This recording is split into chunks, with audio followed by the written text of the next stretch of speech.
to you by Sup-Hose Stockings, the beautifully sheer fashion stockings famous throughout the world for that wonderful Sup-Hose feeling. And now let's all play What's My Line?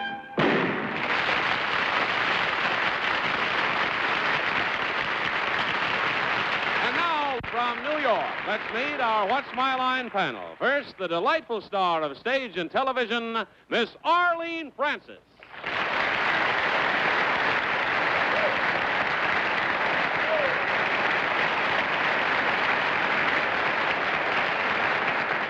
And now a gentleman who is starring in a big musical comedy hit, I Had a Ball, and he sees to it that everybody in the audience has a ball. Exactly that, Mr. Buddy Hackett.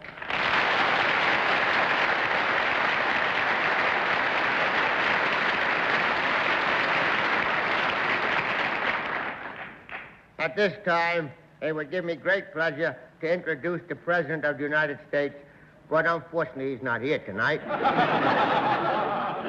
But somebody who is very, very nice, a lady who's a syndicated columnist, New York Journal American, who has never abused the freedom of the press, Miss Dorothy Kilgallen.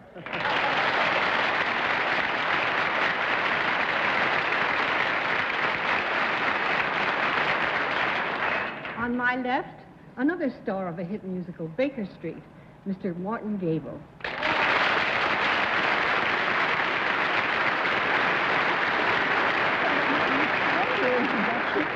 The man I'm about to introduce has many gifts, but above all, he is the Rolls-Royce of moderators, Mr. John Daly.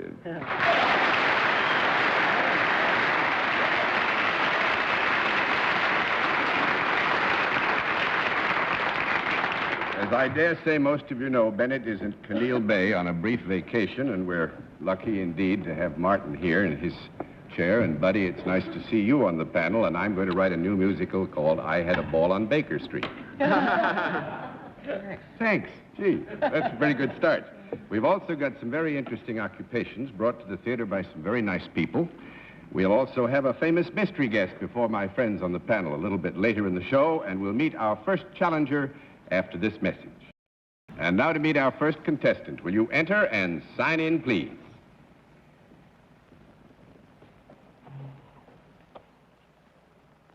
Pete Sa, right, sir? All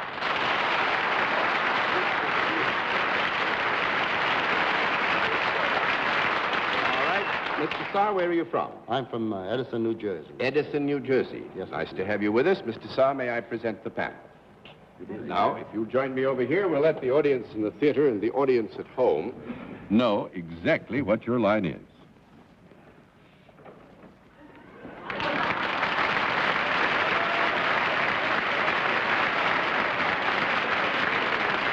All right, panel, we can tell you that Mr. Sa is self-employed and he deals in a product, and we'll begin the general questioning with Professor Moriarty of Baker Street. Thank you, John.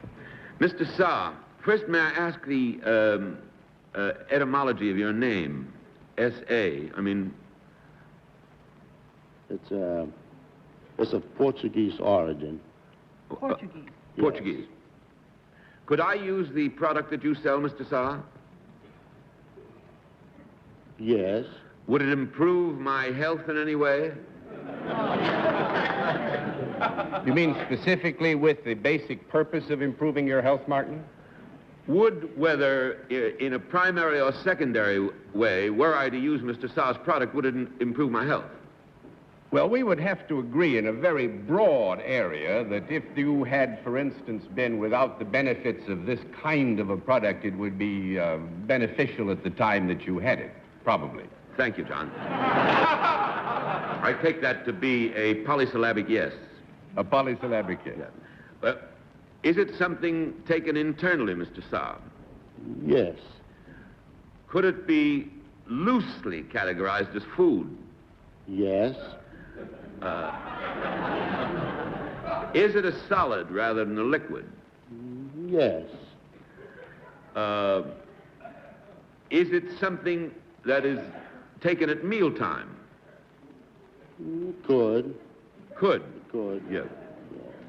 Is it something that is more apt to be eaten in one specific meal of the day than another?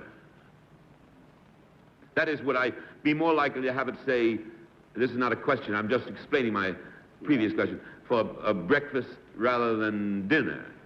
Thank you very much. That's 1 down and 9 to go, Miss Fred. Mr. Saw, is it a product that I could buy at a supermarket? Yes, you could buy this product at a supermarket. Is it packaged? Yes, it is. Is it a manufactured product? No, it isn't. Yeah, I think, again, on the way we use language on the program, we would agree that it's manufactured. Does the product grow? All by its little self? No. Well, I think it has to be helped. 2 down and 8 to go, Mr. Hackett. If I knew the shape of the product, would it help me to guess what the product was? Yes. Oh, that's a good thing to know. Well, I imagine if I knew what counter in the supermarket I went to get this product at, would that help me some? Yes. Yeah. I would say so. So this is a product, and if I were to draw a parallel between your name and the product, like pizza, does that mean anything? Like, is it frozen pizza, maybe, that you make?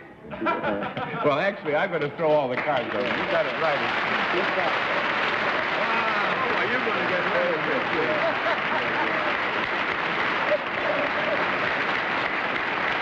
Good for you, buddy. You caught us at our little game. We thought we'd have a lot of fun with this. Pizza who makes pizza. Well, because in my old neighborhood, you know, whatever a guy did, you know, there was a kid, Joe Pork. His father had a pork store, you know. And, Joe Banana? no, I didn't know him too good. So I figured pizza, you know, was the guy, what are you going to be when you grow up? He didn't have to decide. He knew already. Actually, Mr. Pizza has a pizza place in New Jersey, right? And what town is it? It's in Metuchen. In Metuchen, New Jersey, and it's called What a Place, W-O-T, What a Place. It's not called Pizza's. It's not called Pizza's Place. What a place. Pizza, pizza. Pizza. That's very good, Pete. That's nice going. Sorry we didn't hang them up a little more than we did, but it's certainly nice of you to have come to join us. Thank you. Good to have you with us. Thank you.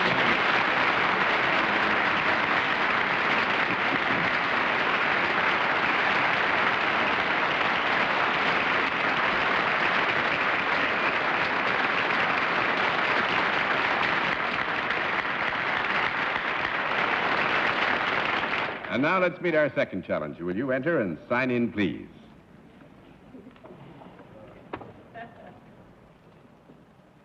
Scott Tutt. Right, sir? Mr. Tutt?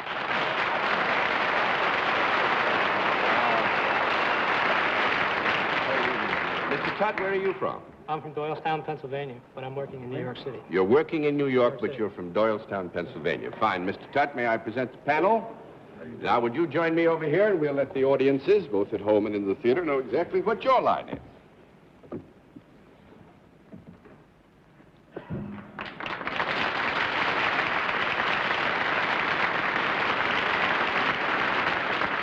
All right, panel, we will tell you that Mr. Tutt is salaried, and he deals in a product. And we'll begin the general questioning with Arlene Francis. Well, Mr. Tutt, we'll start with the same thing. Is it a product I might use? Yes. Is it a product that's found in the house? No. 1 down and 9 to go, Mr. Hackett. Is it a product that's found in a specific establishment outside of the house? Yes. In a specific establishment outside of the house? Establishment. You In know, other like words- an elephant would be found in a zoo. In a zoo. That's fine. Well, I think with Mr. Tutt's permission, since the question was so broadly based, we'll give you a broadly based no. That makes 2 down and 8 to go, He Miss said Kilgallen. yes, though. I know- Yes, but I think it would mislead you if I let the affirmative answer stand, because the specific place is true in his particular reference term, but the product generally, we might agree, might be found widely scattered about. Miss Kilgallen.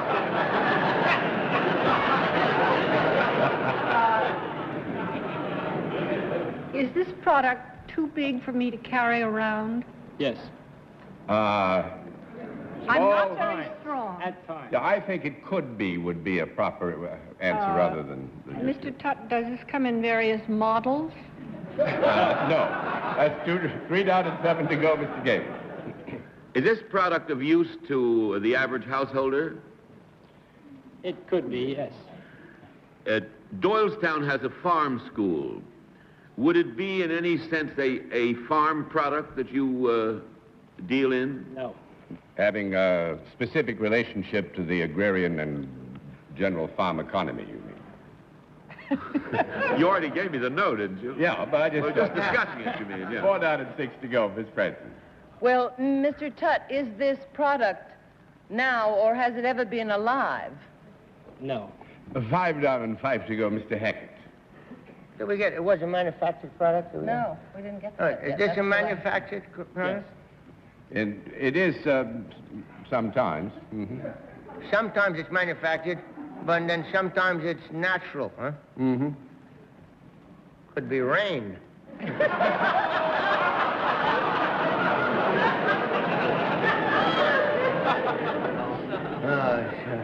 And it's pretty large then. Right? No, we agreed that Yes, it could be, if it could be come, or you could devise to have it come in such form and substance and quantity that you would be considered large, but this isn't necessarily so. When it's natural, is it mineral? They're both stuck. Good. Yes. Yes, mineral. And is that a full yes or a part yes? You don't... But that's a full one. Full yes. Hey, man, might have something to do with coal. Is this something that comes out of the ground, then? Comes out of the ground? Yeah, like coal? No. That's 6 down and 4 to go, Miss Kilgallen. These places in which the product is loosely scattered about, are they enclosures? No. 7 down and 3 to go, Mr. Gabel. Is this product something that we haven't asked, is it edible in any way? I would say there that it probably would be considered it is edible, yes. I wouldn't exactly, make it a main course, but I guess it's... Is it, its primary use is not to be eaten, however. Yes, that is true. Yes, that is true. Mm-hmm. Like a horse. That's right. Mineral horse? A mineral... Is this product something that is in general use? I mean, it's not just for eccentric people. No, I would say it was general use, wouldn't you, Mr. Yes. Would it be used in one section of the country more than another? Yes. Mm-hmm. Would it be used in cold climates rather than warm? Yes.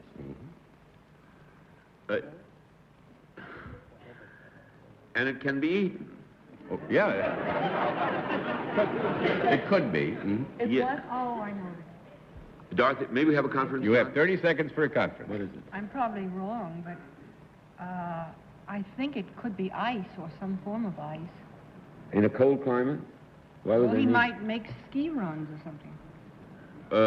Does your product have anything to do with ice? It's not supposed to.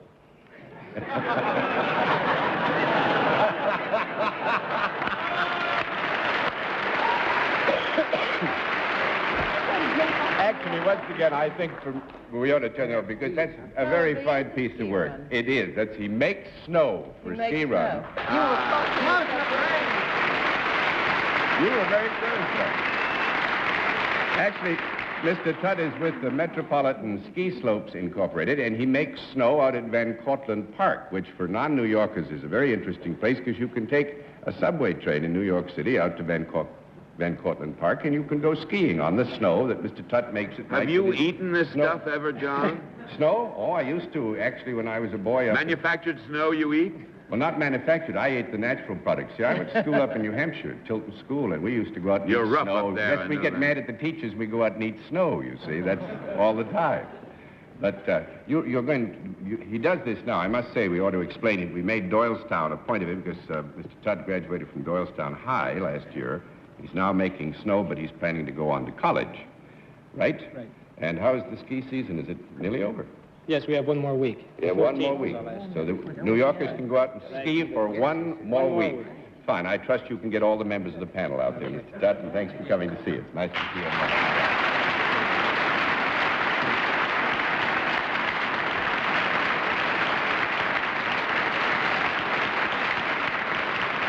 We'll meet tonight's mystery guest in just a moment.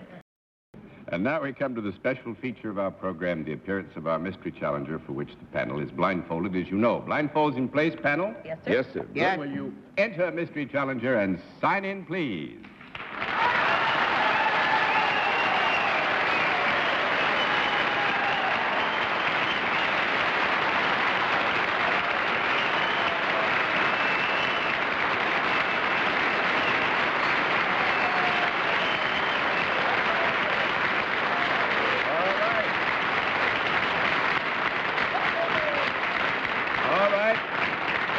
Just a gentle reminder, panel, in this case, we use a different form of questioning, one question at a time, in turn, moving clockwise, and we'll begin with Dorothy Kilgallen. Are you in the world of entertainment? Yeah. What? Yeah. Yeah. Mr. Gabel? Are I didn't you... say yeah, I said yeah. What? Are you mostly in the movies? Not mostly, no. That's one down and 9 to go, Miss Francis. Are you mostly in television? Mostly, yeah. Mr. Hackett? Are you a male? Mostly, no. I didn't hear that.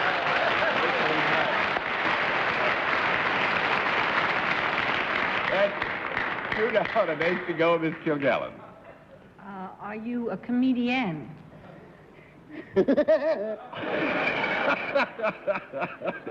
Well, yeah, sometimes. Mr. Gabel. What was the answer? Sometimes. Yes. Yes. I'm having a little difficulty, John, but what I have gathered so far is that this is a mostly female, sometime comedian, mostly on television. Is that correct? Right there. You're mostly right, yeah. Have you a regular television series on now? Most of the year, yeah. Most of the year, yes. Miss Francis. Are you a dazzling redhead? No. Yes. Yes? Yes. It's Lucy Ball. That's Yes. fine.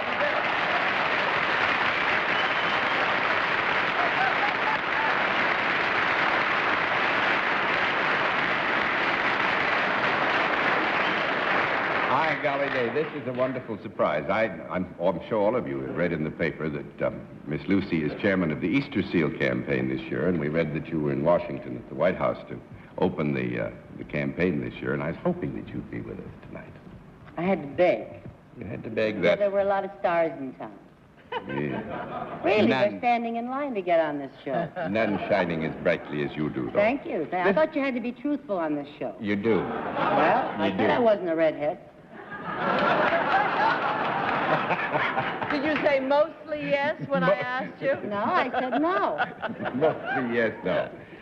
Listen, can I go into the White House visit? I read a funny little piece. I don't know where it was, yesterday or today, that you got into what we call the old hand wrestling matches with the yeah. president. Isn't that awful? What happened? Well, I was explaining to President Johnson that when I met President Eisenhower, I was first in line, and in front of 1,500 people, I had to cross this huge ballroom, and I had my speech ready. I had never met Mr. Eisenhower before. So they were telling me what to say. I said, now, you're the spokesman, and Vivian was behind me, and Bill Frawley, and Gussie was behind me, and we were all had our little things that we were going to say, but they said, you're first, so you say, thank you, Mr. President, for asking us here, and we enjoyed it very much. So all the way across, I was trying to not get stepped on with my big dress, and I was saying, thank you, Mr. President. It was very nice asking us here, and we enjoyed it very much. So I put out my hand, and I said, and I was way over there. He kept the line moving that way. And I was showing. That was his way of keeping the line going. You know, he's so used to having 1,700 people to shake hands with. So I showed President Johnson and threw him right out of his office. Then you had a return engagement, and I understand that time he got you off balance. Yes, he was showing me then how he did it. That's wonderful. Well, I must say, I think no American needs to be told about the value and the importance of the Easter Seal campaign. I'd just like to remind them that we have very little time. This isn't something that goes on, you know, with a big crash all year round. We try to wind it up at Easter time, so it's imperative that they give it a lot of thought now and know that about 23 million American children and adults are benefited by it. And I'm sure all of you will give it a lot of thought and also give a substantial contribution to the Easter Seal campaign. Thank you. And thank you very much.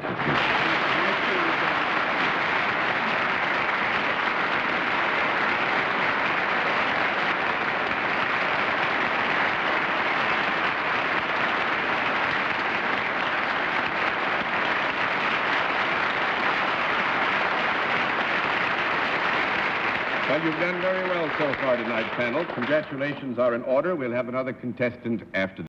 Now, a final contestant. Will you enter and sign in, please?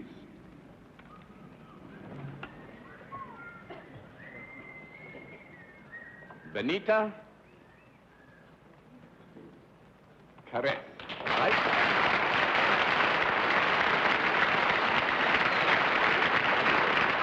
All right, is it Miss or Mrs. Caress? Miss. And where are you from, Miss Caress? Little Neck, Long Island. Little Neck, Long Island. All right, Miss Caress, may I present the panel? Now, if you'll join me over here, we'll let the audience at home and the audience in the theater know exactly what your line is.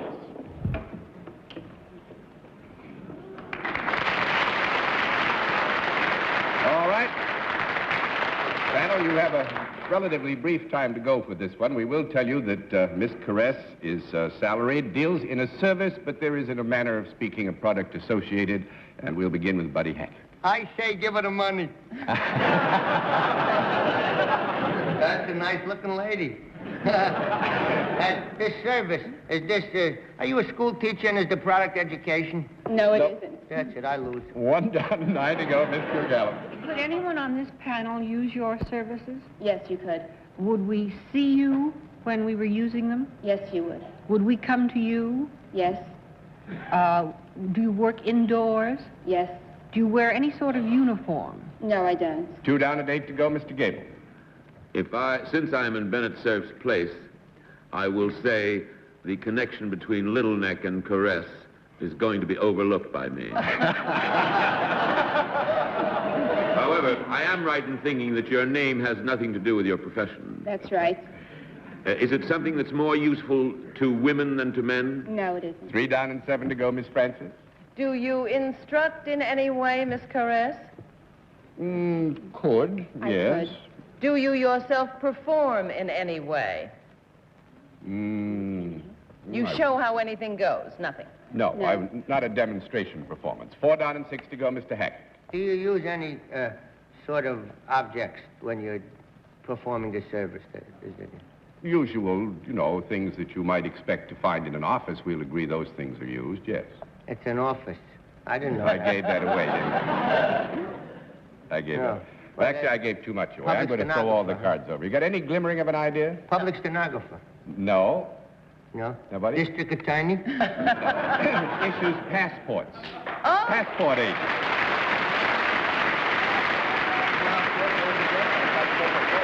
In the U.S. Passport Office in Rockefeller Center. I'm sorry we didn't have more time, but thank you very much for puzzling them as you did. Nice to have you.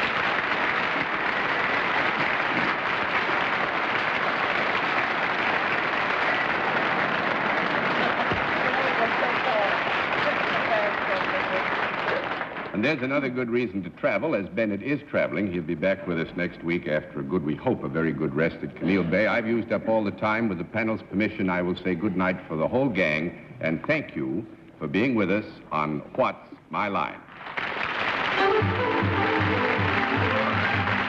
What's My Line is a CBS television network production in association with Mark Goodson and Bill Totman. This is Johnny Olson speaking, reminding you if you'd like to attend one of our broadcasts, write to What's My Line, CBS Tickets, 485 Madison Avenue, New York, New York, 10022.